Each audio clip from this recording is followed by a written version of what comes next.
আমি প্রথম শ্রেণীতে পড়ি। আমার বিদ্যালয়ের নাম ৫ নং সরকারি প্রাথমিক বিদ্যালয়। আমি একটি গজল পড়ব।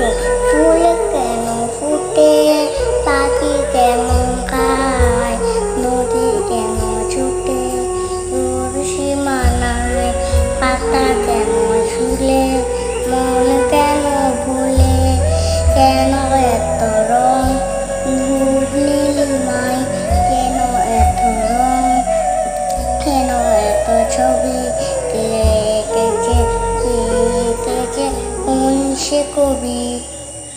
ফুল কেন ফুটে, পাখি কেন গায়, নদী কেন ছুটে দূর সীমানায়, পাতা কেন ঝুলে, মন কেন ভুলে, কেন এত রং